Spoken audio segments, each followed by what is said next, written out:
കുറെ ലോസ് ഉണ്ട് നമുക്ക് മലയാളം സിനിമയ്ക്ക്. ഇപ്പോൾ പപ്പു സാറാവട്ടെ, കുറേ ആൾക്കാരുണ്ട്. So personally Rupesh as an actor അല്ലെങ്കിൽ Rupesh as a person who love cinema, എല്ലാവരും ലോസ് നമുക്ക് ഭയങ്കര വിഷമാണ്. പക്ഷെ നമുക്കൊരു ഫേവറേറ്റ്സ് ഉണ്ടാവുമല്ലോ. അപ്പോൾ ആ ചോദിക്കുമ്പോൾ ആരായിരിക്കും ലൈക്ക് വലിയൊരു ലോസ് ആണിത് മലയാളം സിനിമയ്ക്ക് എന്ന് പറയുന്നത് ചോദിക്കുകയാണെങ്കിൽ? ഞാൻ പറയട്ടെ, ഇപ്പോൾ ഈ പറയുന്ന പോലെ കാലം കൊണ്ട് മരിച്ചുപോയ വലിയ ആർട്ടിസ്റ്റ് കണ്ടു എനിക്ക് ഞാൻ പറയും. Birth is a reality, death is a reality അല്ലേ. അപ്പം അങ്ങനെ ഒരു അവസ്ഥയിൽ നമ്മൾ നോക്കുകയാണെന്നുണ്ടെങ്കിൽ I mean may they soul rest in peace ഞാൻ പറയുള്ളൂ.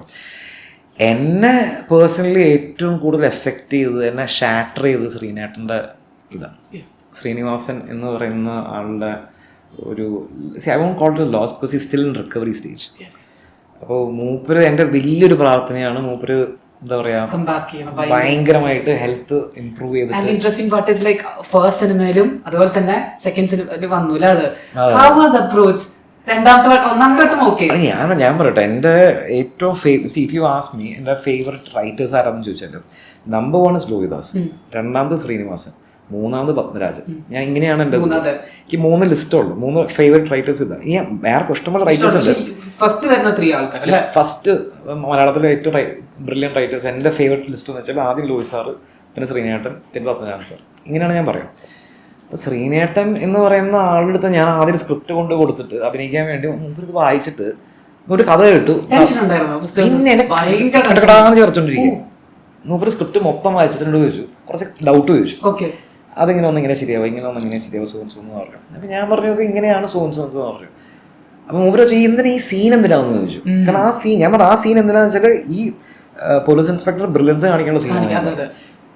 ഞാനല്ലല്ലോ നായകൻ, പിന്നെ നിങ്ങൾ എന്തിനാണ് അങ്ങനത്തെ ഇമ്പോർട്ടൻസ് എനിക്ക് കൊടുക്കുന്നതെന്ന് ചോദിച്ചു. ഞാൻ പറഞ്ഞു നായകൻ, ഞാൻ പറഞ്ഞു ഈ സിനിമയിൽ ആരും നായകന്മാരല്ല.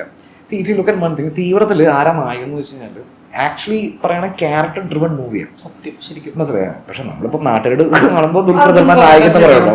പക്ഷെ ഇമ്പോർട്ടൻറ്റ്. അപ്പൊ ഞാൻ പറഞ്ഞു ഞാൻ പറഞ്ഞു നായകൻ നായികയല്ല ശ്രീനേട്ടാ. ഞാൻ പറഞ്ഞു ഇപ്പോൾ ഇതിലൊരു ക്യാരക്ടർ എടുത്ത് മാറ്റി സിനിമ ഉണ്ടാവില്ല. ഇപ്പോൾ ഇൻസ്പെക്ടർ അലക്സാണ്ടർ എന്ന് പറഞ്ഞ ക്യാരക്ടറിനെ തീവ്രത്തിനടുത്ത് മാറ്റിയാൽ അതിന് കഥയില്ല. കഥ പോട്ടെ. ഇപ്പം ഇയാള് ഒരു പൊട്ടനായ police officer, is a brilliant police officer. അയാൾ ഒറ്റ പ്രശ്നമുണ്ട്, ബ്ലഡ് കണ്ട അയാൾക്ക് തളറും. മനസ്സിലായോ? അപ്പൊ അയാൾ ക്രൈം സീനിലോട്ട് പോവാണ്ട് തന്നെ അയാൾ കണ്ടുപിടിക്കും. ബ്രില്യൻസ്. അപ്പൊ എനിക്ക് ഒരു സാധനം നേരത്തെ ഒരു ഇൻസിഡന്റ് കാണിച്ചു കഴിഞ്ഞാൽ മാത്രമേ ഇങ്ങോട്ട് ലാൻഡ് ചെയ്യാൻ പറ്റുള്ളൂ. പിന്നെ ഇയാൾക്ക് ആരും ഇൻഫർമേഷൻ പറഞ്ഞാൽ നേരെ അങ്ങോട്ട് കയറി ചെല്ലുന്നല്ല, അയാളുടെ സറൗണ്ടിങ്സിൽ പോയി മൊത്തത്തിൽ അന്വേഷിച്ചിട്ടായിരിക്കും അങ്ങോട്ട് കയറി ചെല്ലുക. ഇതൊക്കെ പറഞ്ഞു കഴിഞ്ഞപ്പോ മൂപ്പർക്ക് കാര്യം പിന്നെ ഒരു സംശയമില്ല, ഒരു ഡൗട്ടിൽ ഒന്നുമില്ല. സാധാരണ ഞാൻ എപ്പോഴും കേൾക്കുന്ന കാര്യം, ശ്രീനിവാസൻ സിനിമയിൽ അഭിനയിക്കാൻ വന്നു കഴിഞ്ഞാൽ മൂപ്പര് സ്ക്രിപ്റ്റിൽ കൈ കടത്തും, മൂപ്പര് മൊത്തത്തിൽ പൊളിച്ചു മാറ്റും, നമ്മൾ ഉദ്ദേശിക്കുന്ന സിനിമയായിരിക്കില്ല എന്നൊക്കെ പറഞ്ഞിട്ട് എപ്പോഴും ഞാൻ സ്ഥിരം കേൾക്കുന്ന കാര്യം.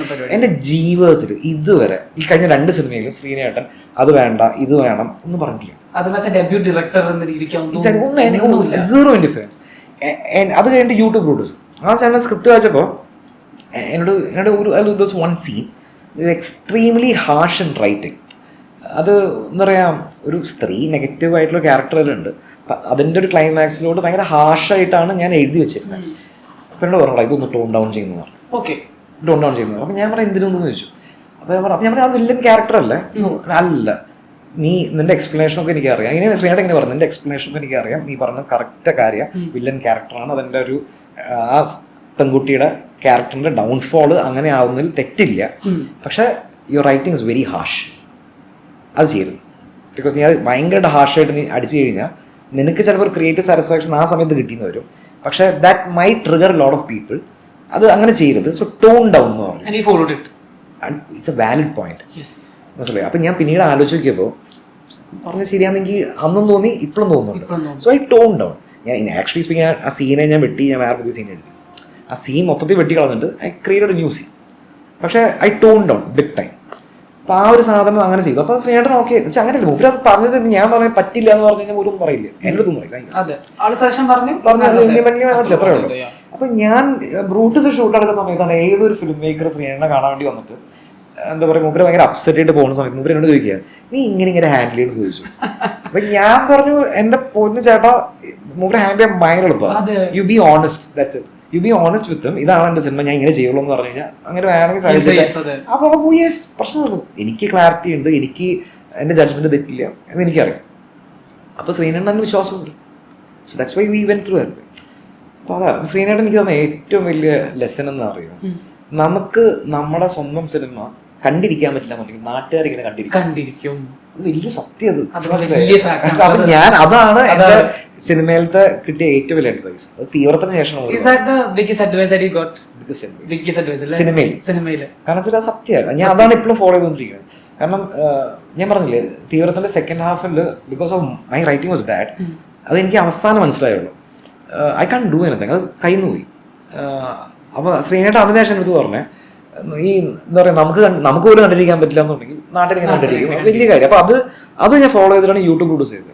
And I am very happy with that. ഇപ്പോൾ അടുത്ത് ചെയ്ത സിനിമയും ഞാൻ ആ സാധനം തലയിൽ വെച്ചിട്ടാണ് ഞാൻ എഴുതിയതും ഷൂട്ട് ചെയ്തതും ഒക്കെ.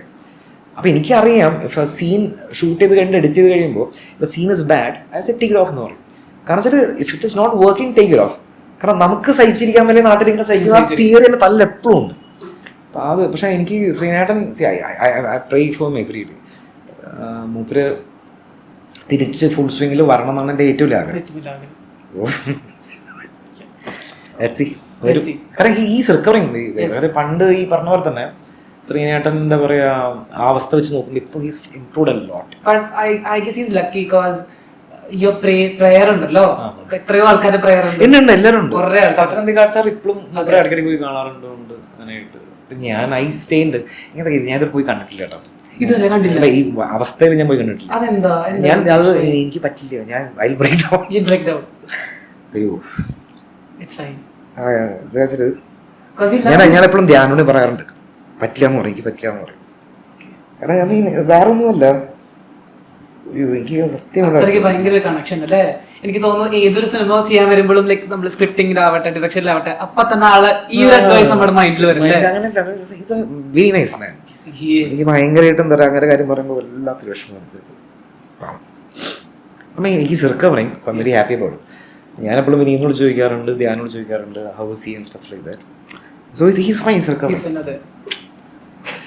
Definitely he'll be very fine, very soon. Let's see. Yeah, let's see. Okay? Yeah, അതൊന്നുമില്ല. വേറെ ചോദിച്ചു. Okay. ആക്ടർ ആൻഡ് ഡയറക്ടർ ഈ രണ്ട് റോൾ ലൈക്ക് ഡെഫിനറ്റ്ലി സിനിമ ഡിപ്പാർട്ട്മെന്റിലാണ്. രൂപേഷ് ആസ് എ പേഴ്സൺ ഏത് പൊസിഷനാണ് എൻജോയ് ചെയ്യുന്നത് while working? As a director ആണോ ആക്ടർ ആയിട്ടാണോ? അത് ആക്ടർ മാത്രമായിട്ട് പോകുമ്പോഴേ സത്യം പറഞ്ഞാൽ ഭയങ്കര ബോറടിയാണ് എനിക്ക് പേഴ്സണലി തോന്നിയിട്ടുണ്ട്. കാരണം നമ്മളെന്താ കേസ്, നമ്മൾ ഷോട്ട് എടുത്ത് കഴിഞ്ഞ് പിന്നെ we don't have anything to do with it. നമ്മൾ അപ്പുറത്ത് പോയിട്ട് കസേരയിൽ ഇരിക്കുക, പിന്നെ അവരടുത്ത സാധനം സെറ്റ് ചെയ്യുന്ന വരെ നമ്മൾ വെറുതെ ഇരുന്നേ പറ്റും. അപ്പോൾ എനിക്ക് സത്യം പറഞ്ഞാൽ അത് ഭയങ്കര ബോറടിയാണ്. പക്ഷേ മറിച്ച് എന്താ പറയുക, ഞാൻ ഡയറക്റ്റ് ചെയ്യുന്ന സമയത്താണെന്ന് ഞാൻ ഓൾവേസ് ഓൺ മൈ ടൂസ്. അപ്പോൾ ഞാൻ ഈ പറഞ്ഞ പോലെ തന്നെ ഒരു സീൻ കമ്പോസ് ചെയ്യുന്നു, നമ്മൾ ഷൂട്ട് ചെയ്യുന്നു, ഉടനെ അടുത്ത സീൻ സെറ്റപ്പ് ചെയ്യാൻ വേണ്ടി പറഞ്ഞു കൊടുക്കുന്നു. അപ്പം അങ്ങനത്തെ ഒരു രാവിലെ തുടങ്ങുന്നത് മാത്രം ഓർമ്മയുണ്ടാവുള്ളൂ, പാക്കപ്പ് വരെ ഇങ്ങനെ ഒരു ബഹളമായിരിക്കും, ഫുള്ളി എൻഗേജ്ഡ് ആയിരിക്കും. അപ്പം മറ്റേത് it's not that I don't enjoy acting ആണ്. പക്ഷെ again the problem is like നമ്മൾ വെറുതെ ഇരിക്കുക എന്ന് പറയുമ്പോൾ അത് എനിക്ക് ഭയങ്കര ട്രസ്റ്റ്ലെസ് ആയി പോകും ചിലപ്പോൾ. സോ ഐ മീൻ രണ്ടും നല്ലതാണ്. എഗെയിൻ ഇപ്പോൾ ചാലഞ്ചിങ് ക്യാരക്ടർ തരികയാണെന്നുണ്ടെങ്കിൽ if you have lot to prepare and then act and all that's a different thing. അങ്ങനെ അല്ല എന്നുണ്ടെങ്കിൽ എന്താ പറയുക, ഡയറക്ഷനും I prefer everything. The whole point is, ഇപ്പോൾ ഞാനിപ്പോൾ ഈ ഡയറക്ഷനും അല്ല ഒന്നുമല്ല പ്രൊഡക്ഷൻ നോക്കാൻ പറഞ്ഞാൽ I happily do that also. നമുക്ക് ഈ ഡിപ്പാർട്ട്മെന്റിൽ എവിടെയെങ്കിലും എനിക്ക് സിനിമ ഭയങ്കര ഇഷ്ടമാണ്. I like to be in a movies, അല്ലെങ്കിൽ അതിൻ്റെ പോസ്റ്റ് പ്രൊഡക്ഷൻ ആയിക്കോട്ടെ, discussion planning so I mean ഇപ്പോൾ I can be A part of anyway. I mean ഇപ്പോൾ പ്രൊഡക്ഷൻ ആണെങ്കിൽ അത് ചെയ്യും, ഡയറക്ഷനോ റൈറ്റിംഗ് ആണെങ്കിലും ചെയ്യും, അഭിനയിക്കുകയും ചെയ്യും, അങ്ങനെ അതാണ്. So I just want be in cinema.